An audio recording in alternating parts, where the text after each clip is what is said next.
Well, everybody, I was wrong, and I'm going to be showing you in this video today my election prediction for 2024 in November for the presidential election, and me as a DeSantis supporter, why I was wrong, and I'm going to be doing this with the electoral map. So let's get right to it. You can see here, I have the map, and really quick, while I go through some of I'm going to be putting in every single color for every single state, and I'm not gonna kind of do the, you can see here that I can make the reds and the blues like a little less faint depending on the odds of Republicans or the Democrats taking it. I'm not going to do that. It's either going to be bright red or bright blue, because this is my prediction for what's going to happen in 2024, and it's not just going to be a willy-nilly prediction. I have some data I'll show for why I think this is. Really quick, while I throw in kind of the obvious ones, I do want to talk about the sponsor. We'll see if I can double task and do this at the same time, but I do want to talk about the sponsor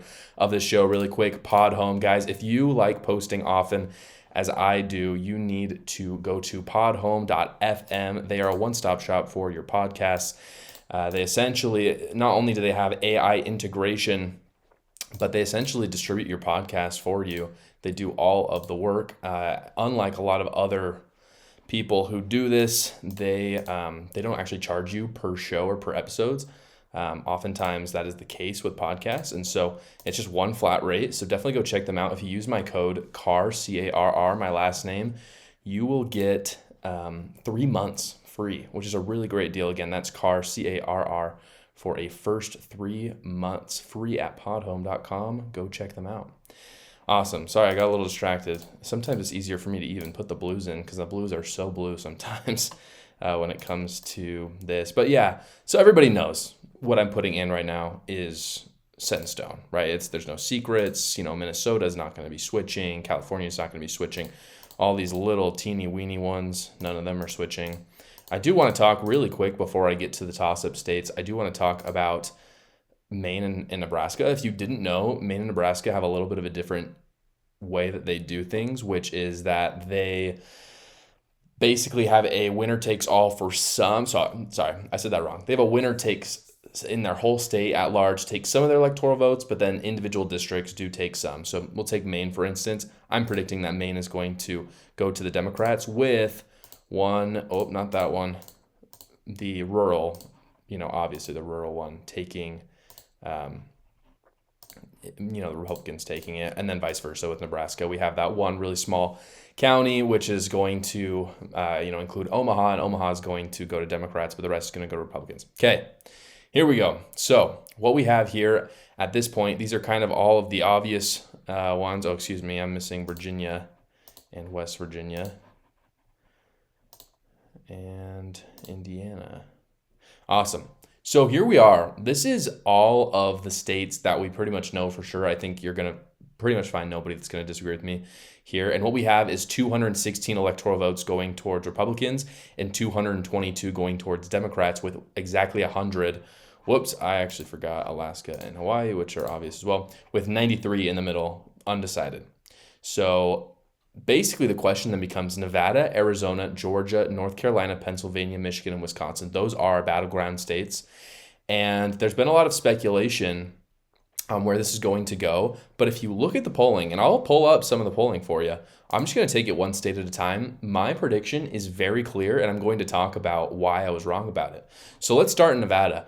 Nevada, the last 10 polls have Trump up at least 3 points, if not 5 or 6, which traditionally in polls about 3% is the margin of error. So when you see Donald Trump having 5-6% in these places, it's very clear that Donald Trump's going to win. So I predict that he's going to win Nevada. The same is true for Arizona. And this is good news for Republicans in general, because not only are Republicans fighting for the presidency in Nevada and Arizona, but they're also fighting for Senate seats, specifically a big one in Arizona. And oftentimes what you see in elections is that they're actually people aren't super pumped about a certain Senate candidate, but because they're voting, say, Republican for president, they just also vote Republican for Senate. So Kari Lake, who's running in Arizona once again, she may not be that popular, but if people are going to vote for Trump in Arizona, they may just also vote for Kari Lake because they're kind of just voting Republican down the board. So Donald Trump may very well actually carry Kari Lake. Oh, I see what I did there. Over the finish line there. So With Nevada and Arizona taken by Trump, we are now at 236 to 226. And remember, 270 is what you need in order to win the election. Now, if you go over towards the East Coast, the closest race by far right now is in Pennsylvania. So for the sake of argument, and by the way, Trump is leading in Pennsylvania. However, he is within the margin of error.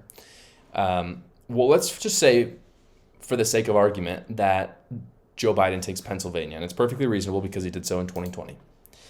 Wisconsin, Michigan,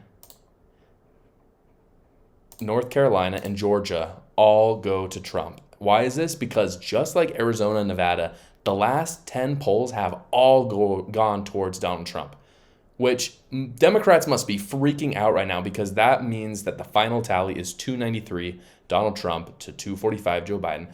And this map that you see right now, this is my prediction. It's possible that Pennsylvania could go towards Donald Trump. I'm not saying it won't, but it doesn't matter. Again, in another scenario where Democrats take Wisconsin, it doesn't even matter still. Donald Trump still wins. Or say they take Georgia instead, Donald Trump still wins. And so the fact that he has so many swing states that he's polling so high in is fantastic. Now, I know what you're thinking too. Some people out there say the polls don't matter. One poll does not matter. But if you look historically, and I'm going to preach this till the end of time. If you look historically, the polls are actually very accurate. Some of the polls were very inaccurate in 2016 between Hillary Clinton and Donald Trump. That's why a lot of people have lost kind of their confidence in it. But polls are still, especially when you're looking at like 10 polls over a course of 3 months, they are very, very consistent. Now, the question you're probably asking yourself is, why was I wrong? Because I said that I was wrong at the beginning of this video. The reason why I was wrong is because I have been saying for a long time that Donald Trump was not a strong candidate to Joe Biden. And what I was wrong about was I don't think I realized how bad of a candidate Joe Biden was, and that Donald Trump was a much stronger candidate in those key swing states than I realized. Because what a lot of people are talking about is, if you look at the general polling at large in the United States, Joe Biden and Donald Trump are neck and neck. But that's not how our voting works. If you look at the swing states that actually dictate the Electoral College, Donald Trump is crushing Joe Biden. And I always knew that the Electoral College is what mattered, but I just didn't understand that Joe Biden was so weak in those key swing states, and that Donald Trump is actually doing really favorably. For that reason, and again, that's why I wanted to vote for DeSantis, because I felt that he was a more powerful candidate against Joe Biden. And we'll never know if he was. Maybe he was really good. But I was wrong, because Donald Trump has proven to be very formidable in these key swing states, and we could really see a red landslide, as not only does he take all the swing states except maybe Pennsylvania, as I predicted, but he's also going to carry congressional and senatorial races over the edge with him, giving probably a 52 or 53 Senate lead to Republicans, and maybe even a congressional lead to Republicans as well. That is not something I would have predicted 6 months ago, but unless something drastic happens, which, let's face it, Democrats do crazy things, because a lot of the voting laws have been changed back since COVID, I don't see how the Democrats are going to pull this out. I don't see how Joe Biden's going to win, and I think they're freaking out right now. And why wouldn't they, when they look at the polls, and 9 out of 10 of the last 10 have showed Donald Trump winning in every single key swing state. Thanks for watching. As always, guys, if you got a little bit of value or entertainment out of this video, go below, comment, like, and subscribe. I love interacting with you. So if you think this map looks a little bit different, please tell me, and I'd love to talk to you about it. We'll see you next time.